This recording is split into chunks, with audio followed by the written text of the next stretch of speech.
Hi guys, it's your guy Greg Giants here to bring Giants Review, my favorite segment of the week, and it also feels a lot better right after a Giants win, especially against a division rival. Gonna get started with the offense on this one. Jackson Dart, aka JD6 now, cause he's one of them ones.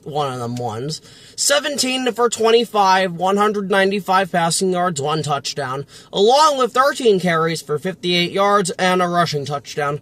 Jackson Dart, again, he was just fantastic this game. Like, he was just absolutely amazing. For the most part, he carried this team on his back today. Again, with no wide receiver core, with Malik Nabers being out, Darius Slayton being out. His wide receivers he had to work with were Jalen Hyatt, Wan'Dale Robinson, Lil Jordan Humphreys. I mean, and Theo and Bellinger, but still. Like, just absolutely amazing job by Jackson Dart last night. I'm still so riled up and excited about this win, and it's nice to know we have one of them ones now. We'll finally be able to compete again. It sucks with no Malik Nabers, but when you have one of them ones, it doesn't matter.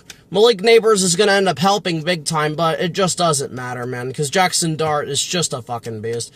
Only thing with Jackson Dart is he's got to go down. He's got to stop leading with his head, too, because he got evaluated for a concussion again.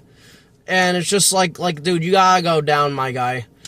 But rather than that, he was perfect. He was great. No turnovers, no fumbles, none of that. I guess him and Scotabo got that all out. Versus New Orleans, who, by the way, they're forgiven for losing that game, so. And the rest of the games this season. Anyway, now to get to Cam Scotabo, the freight train. 19 carries for 98 yards, 5.2 yards per carry, which is fantastic, and 3 rushing touchdowns. Scotabo just, if Dart didn't carry the team, which he did, it was Scotabo too. Like, I mean, this motherfucker was just running people over play after play after play after play. Like I said in yesterday's video, after the A.J. Dillon fumble and Scotabo just kept running the ball, the Eagles wanted no parts of him, man. They were trying their best to just wrap him around and just bring him down. They quit.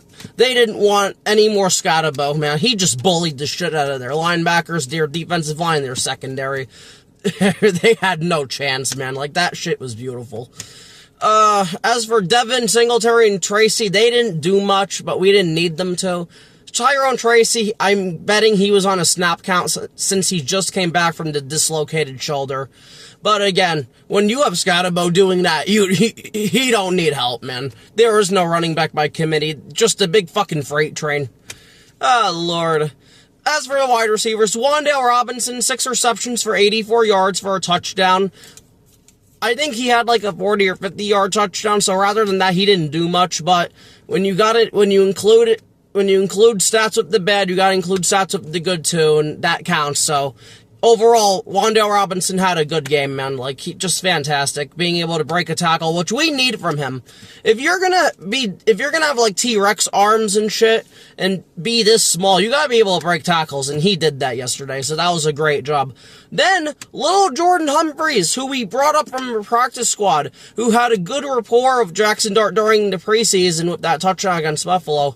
4 receptions for 55 yards, including pretty much like a Hail Mary toss on 3rd and 5 on the first drive of the game, where Jackson Dart just placed this ball in the perfect spot for Jordan Humphreys to jump up and catch the ball over Keely Ringo. Like, just unbelievable. He just mossed him. But that's what you're supposed to do when you're a 6'4 wide receiver. Like, he was just fantastic. Only negative with Lil Jordan Humphreys is, and it didn't end up mattering because Scotabo scored anyway, on 1st and 10, it was the last drive of the first half. Jackson Dart threw a beautiful pass, man. Over a linebacker and corner, right in his hands, and he dropped it. Again, it didn't end up mattering, but you gotta come down with that. Rather than that, though, he was great. He was fantastic, man. Theo Johnson, 2 receptions for 27 yards. He did have a drop on the first drive to start the second half. Again, you can't do that shit. You gotta catch that ball. He threw it right to you and he dropped it. Like, again, can't happen. But this is good thing about Theo Johnson's game. He is a good to great blocker, man. He had a great block. I believe it was on a Scotabo or dart run. I can't remember who it was. That ended up making us be first in goal. That's the shit I'm talking about, man. If you can't contribute in the air, I need you to block, and he can do that. So far, that's looking like a really, really good pick by Joe Schoen, and Theo Johnson's only gonna get better. That's the fun thing about him. He was a project coming up, but he's got like the perfect height, perfect speed, man. Perfect hands. He can do everything. That's what's great about Theo Johnson, and to take a chance on a talent like that is, in the 4th round especially, I'd do that 10 out of 10 times. Now, Jalin Hyatt, 3 receptions for 17 yards. His 3 catches were on low out routes. Well, 2 of them were on out routes. One of them was really covered by, I want to say it was Kelee Ringo again, and Jalin Hyatt just held on to the ball for a first down. Like, that's the shit I'm talking about. But he dropped a perfect throw on the left hash mark in the end zone.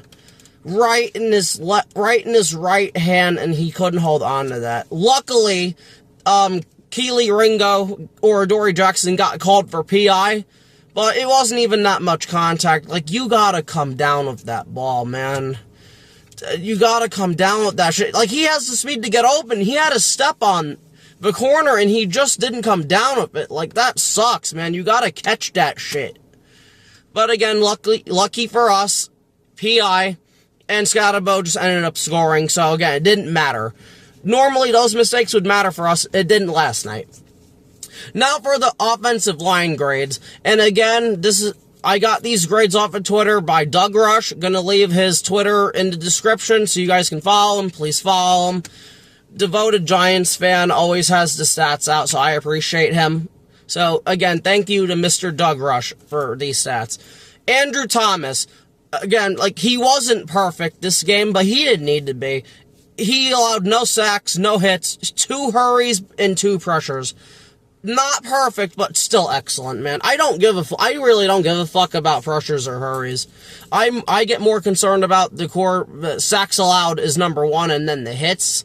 Like, I don't give a, like, it doesn't matter if Jackson Dart, if he has to move out of the pocket a little bit, like, that's fine. Again, this was a good to great Eagles defensive line we were going up against. And they always leave Andrew Thomas on an island. Now again, they have no Nolan Smith, they had no Jalen Carter, but that's not my problem, man.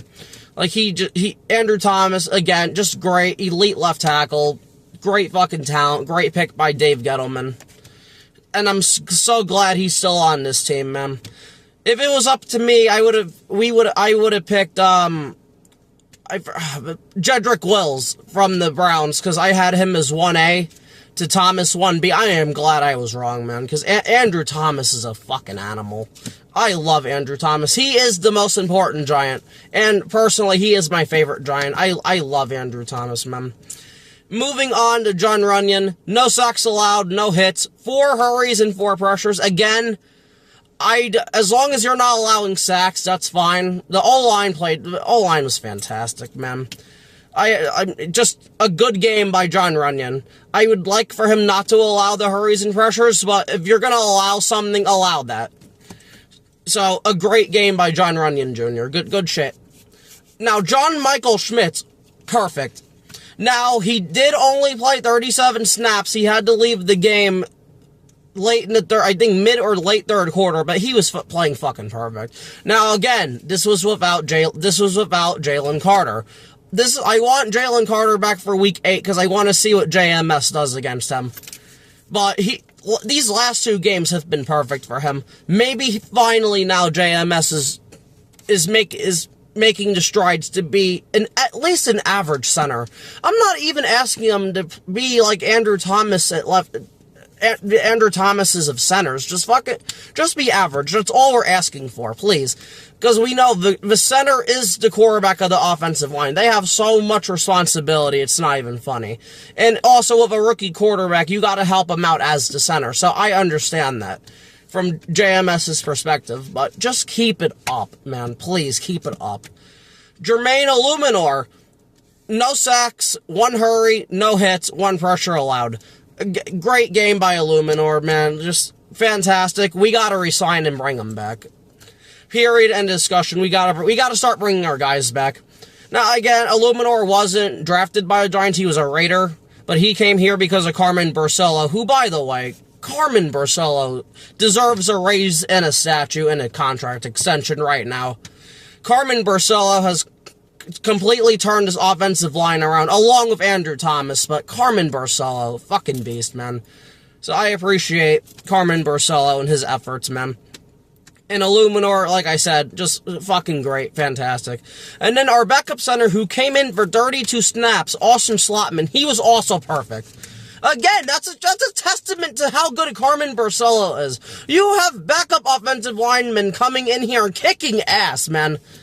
Austin Slotman's not known at all, but he came up big last night. Just a great job by the offensive line, man. And the run blocking was, I think the run blocking might have been even better than the pass blocking. They just demolished and destroyed Philly's defensive line. They had no chance, man. None. Like, it was just over. Just hole after hole for Scotabo. And then when you got this guy with a head full of speed, he's just going to run people over, and that's exactly what happened. That's how you get 19 carries for 98 yards. We had over 100 yards of rushing yards, like almost 150. Like, great job by the offensive line. And 150-something rushing yards or just a little below that doesn't happen without the offensive line playing dominantly like it did last night. Very proud of the entire offense. Excellent job, man. Now to shift over to the defense.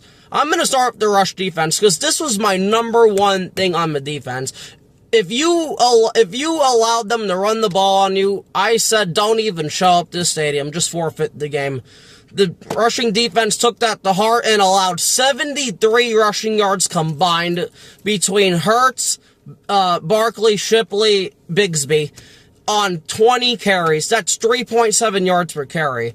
Normally, that's not good, but for this Eagles team, that's fucking excellent. That's excellent, because this team is usually carrying the ball for like 5 to 6, maybe 7 yards a carry as a team. Like, the rushing defense was fantastic, man. That is why we won this game. They were not able to establish the run at all. On the first drive, Barkley had like 30-something yards on the first drive, but we allowed them a field goal. And honestly, that's what matters. Because then we came out, touchdown, then they tried to run the ball again, couldn't do shit. Giants, touchdown again, 13-3, and then they just had to start passing the ball. It was over. They still tried to establish the run later in the game in the second half, but it didn't matter, man. That's what happens when you just have this well-oiled machine functioning on all parts, man. Like, why can't this Giants team play like this or close to this every single week? And that's the thing that pisses me off, because they'll just have games where they're just fucking stupid for no reason, like the Saints game. Like, it's just like, come on, man. Getting to the edge rushers now. Brian Burns was fucking elite last night. Elite. He had 2 sacks. I guess he made up for this game. He didn't have a sack against the Saints. So he got 2. Including just absolutely destroying and beating Jordan Mailata's left tackle. Beat his ass immediately on the inside for a sack. Oh, Lord. I love when these Eagle fans try to say Jordan Mailata is better than Andrew Thomas. Yeah, shut the fuck up, man. Brian Burns was elite. Just great. Got a sack on Mailata, then got a sack on their left guard to end this first half. Like, just fucking fantastic. Brian Burns has 7 sacks right now in 6 games. This man is a Defensive Player of the Year candidate. Like, I am so proud of Brian Burns, man. He has stepped his shit up.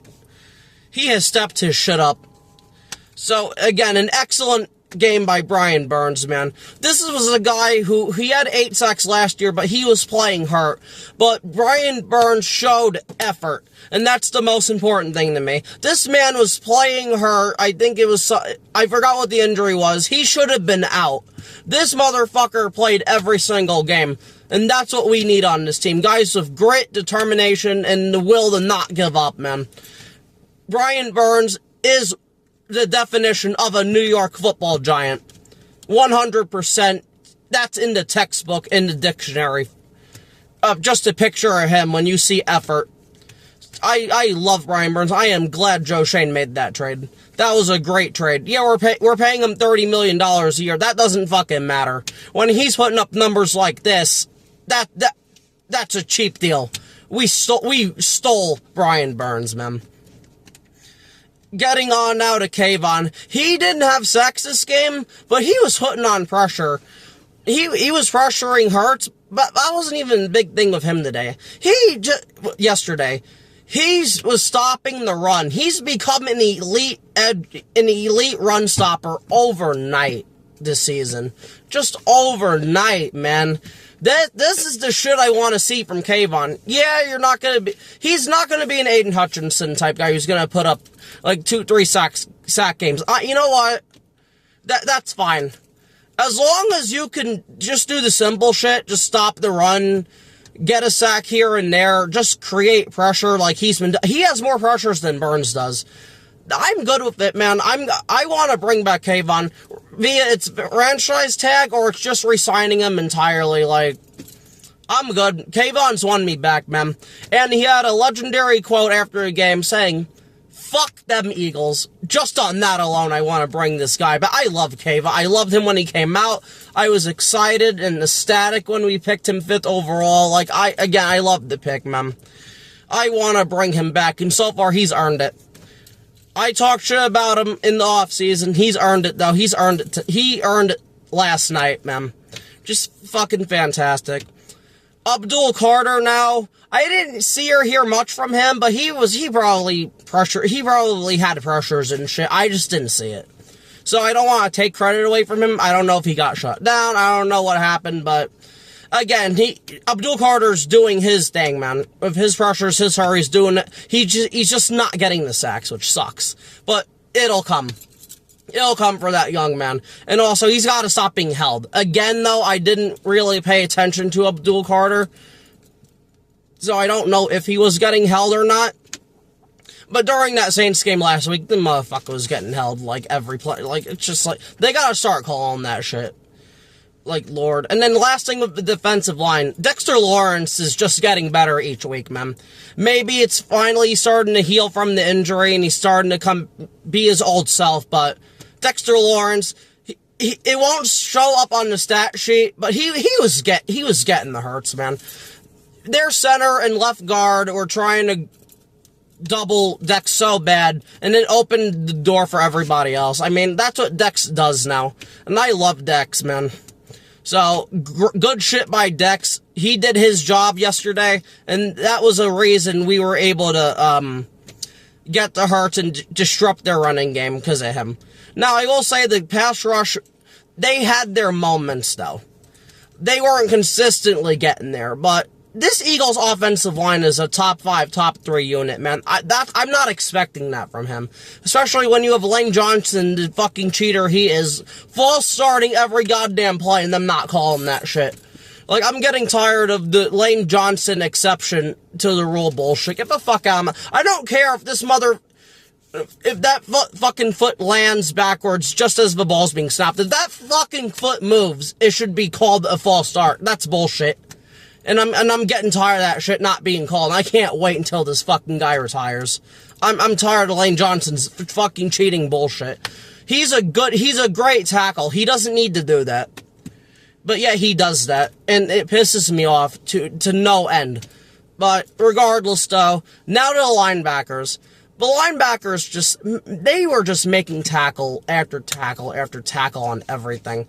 No yak, which was the important thing. They were wrapping up and doing what they were supposed to do. Good job, Musau and the other linebackers. Again, it's so thin. The linebackers are so thin. I don't remember who's who, but like, just a great job by the linebackers, man.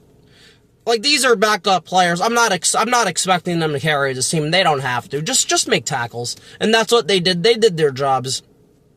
And speaking of, he's not technically a linebacker, but he does play a linebacker role. A forced fumble on A.J. Dillon by Dane Belton. Good fucking shit.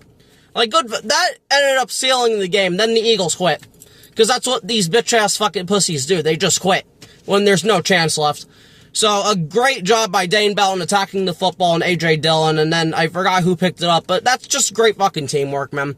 Like, I saw 3-4 Giants diving on that football. That's good fucking shit right there. That's what the fuck I want to see every goddamn week. Whether they get the fumble or not, I just want to see effort. And that was 100% effort. The defense played its best. This defense overall played its best game of the year. I don't even care about the Chargers game. This was the best overall performance, because they took it to Philly, man. They just beat the shit out of Philly. Finally, to wrap up the defense, the secondary, this was their best game of the year. 100% best game of the year, because there's so much with this team you have to guard. Whether it's coming up to stop the run, or stopping A.J. Brown and Devontae Smith. They did allow catches and shit, but nothing too bad or painful. Like, nothing major, that's what I meant to say, just. Like, A.J. Brown would get his out route, he would get his slant, whatever. Devontae Smith would get his shit, who cares? It didn't result in touchdown, so that's what matters. Honestly, that's just what mattered. Secondary played great. And then, a special shout out to Mr. Cordell Flott, who I apologized to yesterday on Twitter and my immediate reaction to the game video. Cordell Flott with the clutch interception to shift momentum, because the Eagles were all about to score and make this a 27-24 Giants lead with like 10 minutes left. And Cordell Flott said, not on my watch, and played this out route on the cover zero blitz. Absolutely beautiful. He just flat out picked this ball off from Jahan Dotson and just ran it to like the Eagles 20-something yard line. Like, good fucking shit, man. Cordell Flott is cornerback 2. There is no more rotation with Deonte Banks. That shit's over. This is Cordell Flott's job. And based on that alone, because I know he can do that type of shit, I'm bringing Cordell Flott back.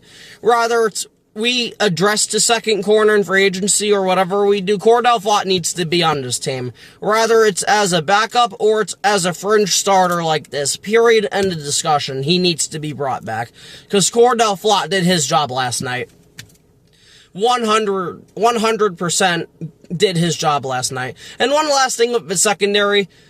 They were picking on Paulson Adebo yesterday, but Paulson Adebo got called on the most blatant bullshit fucking pass interference penalty. This motherfucker put his hand to deflect the ball on an underthrown pass by Hurts, and they called pass interference. Get the fuck out of my face, man. Just complete utter fucking bullshit, man. Other notes before I wrap this up. One big thing with the defense they have to fix, it is the communication. Because we almost allowed a 90-yard touchdown pass to Devontae Smith. Luckily for us, because Jalen Hurts sucks, he overthrew him, thank God. If that was Dak or Daniels, that's a touchdown. Especially in week 6, that's a touchdown, man. But, again, thank fucking Lord. Anyway, we won this game because both our offensive line and defensive line dominated both of theirs all night. They had no answers for our all-line. They definitely had no answers for our defensive line. That is why we won this football game. Dart and Scotabo, yes, they did help, but it was really because of the trenches. That's the first time in a long time I've seen both our trenches dominate the Philadelphia Eagles trenches. Like, just a great fucking game by those guys. To the coaching staff, Dable was okay. He did call a stupid fucking timeout, though, almost to end the half. The Eagles would have had to take a delay of game penalty with 1 second left on the clock. They had no timeout, but yet Brian Dable used a timeout. This is the shit with Dable, man. This is why people get pissed off. You gotta stop doing stupid shit like that. But I will say, Dable made me laugh because when Jackson Dart went into the tent, this motherfucker ran like there was a buffet. This motherfucker ran to that tent trying to get in there, see if he was okay and shit. Like, man, Dable really loves Dart. Sorry. And Dart is the reason, if he keeps playing like this and we're winning football games, why he's gonna retain his job. 100%. Kafka, I thought, called a good game. Mainly, we just were running the ball and shit. It doesn't take a genius to do that, but at least he was doing that. He wasn't doing stupid shit. The only thing I hated from Kafka was the pass to Lil Jordan Humphreys that he dropped. I would have preferred to have just run it twice, run that fucking clock down. Guy didn't want Philly to get another chance, but overall, it didn't matter. And when it ends up not mattering, who gives a fuck? But you just gotta be careful there. But I want to give a shout out to Shane Bowen. This was his best called game of the year. He was fantastic, man. He blitzed. He did what he was supposed to do. And that interception by Cordell Flott was a cover 0 blitz. I heard that the defensive players had a only players meeting, and then they ended up talking to Bowen. And I got us good fucking shit by the defense. I wish they would have did this a week earlier, or like 2 weeks earlier, but Shane Bowen got his shit together this game. I hope he keeps it up, man. The coaching staff for 2 straight weeks in a row were not the problem. They called and played absolutely fantastic. So, shout out to the coaching staff. And then I don't know if I said this already. This is my last note. Dart just needs to go down. He's gotta stop playing hero ball all the time. If you're about to take a big hit, you gotta just go down. Eli and Peyton did that all the time. They would just go down. And stop leaning with your fucking head. Like, come on, man. Like, stop doing that shit. Just go out of bounds. Like, again, another concussion protocol that he had to go in a tent. Like, dude, please. You're too valuable and important to this franchise to be doing that. But, ending on that note, this has been Giants Review. I love doing this segment, especially when we win like this. I've just been on Twitter making Eagle fans' lives miserable. I've never seen this fan base more quiet before. They're fucking scared, man. They're scared because we got one of them ones now. We got JD6. The Eagle fans can't say shit to us. I hope Jackson Dart kicks their ass again in 2 weeks, man. Like, just a great game by everybody. So, man, I'm just so happy. Anyway, that's gonna do it for this video. Please like, subscribe, and share. And, yeah, that's gonna be it. And peace out.